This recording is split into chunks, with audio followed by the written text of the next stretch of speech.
When was the last time you went most, if not the entire day, without eating something? Was it intentional?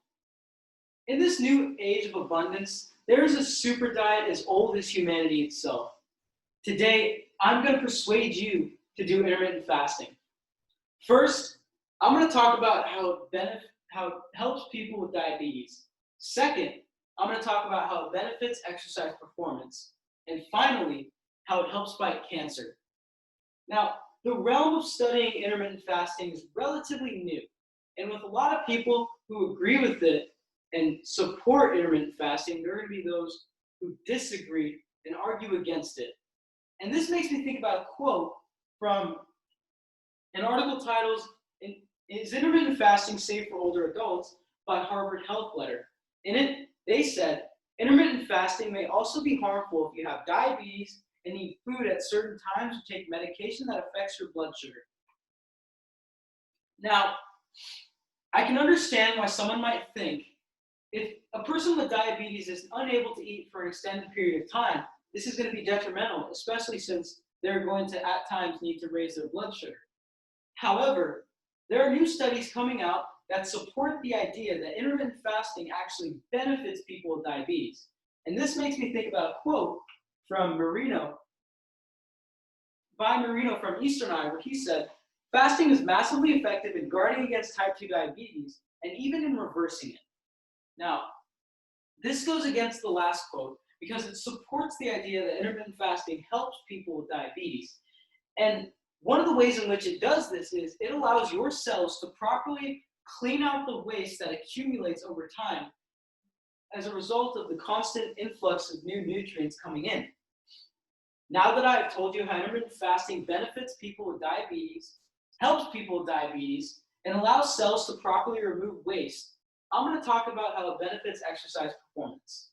Now, one of the things that a lot of people start to realize, especially when they start intermittent fasting, is just how much energy they feel they have. And this brings me to a quote by Williams from New Scientist, where he says, "A lack of nutrients kickstarts a process called autophagy, in which cells break down and damaged or dysfunctional parts are used as fuel." Now, an analogy I can use to kind of describe this whole process is, say, on a certain day of the week when you have a lot of free time, should you choose to clean up your house, you are going to clean up all the mess that's been accumulating and growing over time. You're going to reorganize things, set things in order, and this is going to allow you to function a lot more properly through your household needs. This is the same thing for our cells.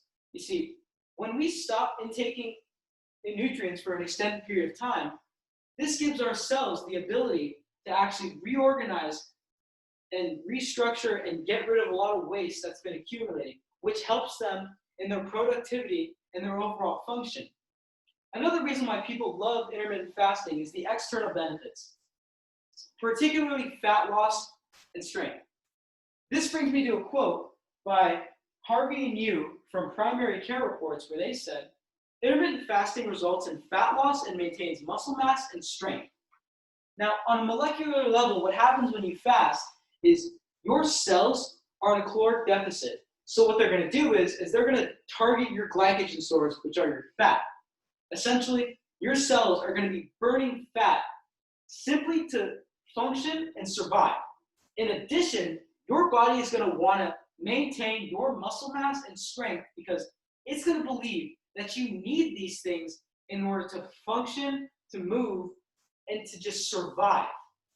Now that I've told you how intermittent fasting benefits exercise performance and triggers fat loss, I'm going to talk about how it helps fight cancer.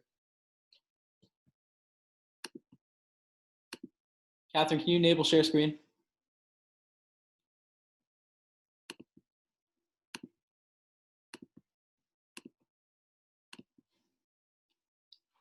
Every year, millions of people are diagnosed with cancer. It affects millions more just by the diagnosis. You see, parents lose their children. Children lose their parents. Brothers lose their siblings. It's misery, and it's something that no one should ever go through. Personally, I've lost someone from cancer, and it was a terrible experience and something I never want to go through again. Now, doctors are fighting relentlessly to find a cure for this disease. And this brings me to a quote by Young from New Scientist, where she said, "Fasting combined with conventional cancer treatment provides a double whammy." Now, this is amazing because this gives so much more hope to people struggling with this disease, in that cancer cells, you see, they require a lot more sugar than healthy cells. And once you start fasting, you prevent those cancer cells from getting in sugar and carbohydrates, which are then turned into sugar, and using that to make energy. This prevents them to really function properly. This, in addition to traditional chemotherapy, makes it that much more difficult for cancer cells to survive. Today, I've discussed 3 powerful reasons to do intermittent fasting. This process helps people with diabetes, benefits exercise performance, and helps fight cancer. I hope that I have persuaded you to do this tried and true process. But before I go, I want to ask this question. Now that you know more about something that could potentially save the life of a loved one, someone who's dealing with the disease, would you take the chance and recommend it to them? Thank you. Are there any questions?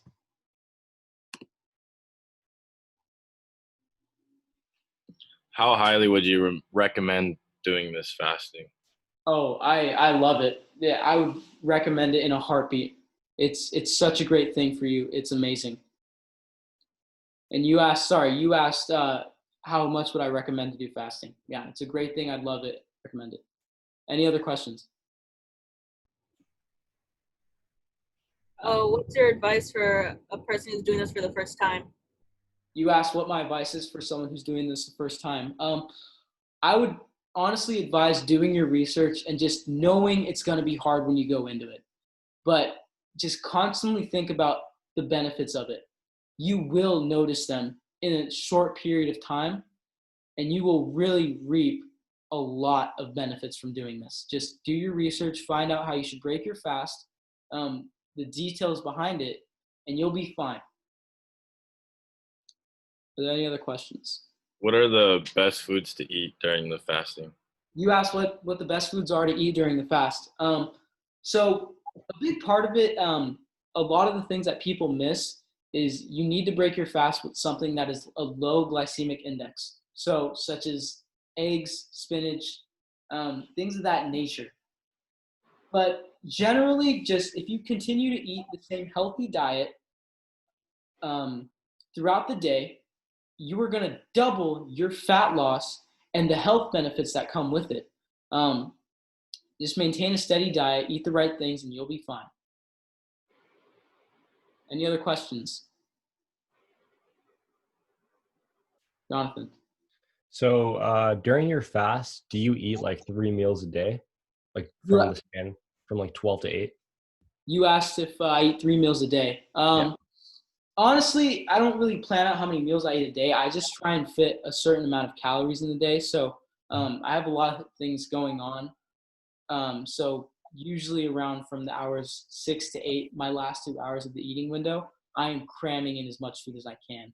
It's not necessarily a big part of fasting is, yes, you have to break your fast in the right way, but throughout the day, as long as you're not eating a bunch of sugar, you can generally eat a regular healthy meal. It's just that the prolonged period of no nutrient intake is going to really trigger fat loss and benefit your cells.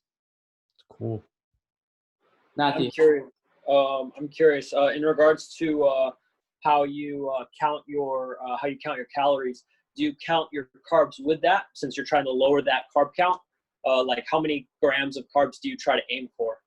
You asked if I ask my carb count, if I count my carb count and count how many grams of carbs I eat a day. Honestly, I don't do that very much. I just because with sports and all this, I'm fasting and I'm trying to get bigger. But when I talk about the glycemic index and the carbs of that nature, I'm just talking about breaking my fast the right way. You don't want to eat something at the beginning of your fast. So I start eating at around 12 p.m. I don't want to break my fast with something incredibly high in carbs, which has a high glycemic index, because that's going to spike my insulin. And when your insulin spikes to a certain degree, your body actually gets triggered to store more fat. And that's something I don't want to happen. So I don't track my carbs. I just make sure it's something low carbs to break my fast. Got it. So every 12 p.m. rolls around, you're like, let me ease my body into carb intake. You'll have a little bit later, and then when it comes down to it being a cutoff point, like it doesn't matter. But you just want to start it with like as close to zero as you can, basically. Not as close to zero. You could do your research on what low GI foods are there, and then just kind of make your own breakfast on that. Got it. But yeah. But you don't want to start it off with like all this bread and all that, like bread and potatoes and all that. Yeah. Got it. Okay. Are there any other questions? Good? All right. Thanks, guys.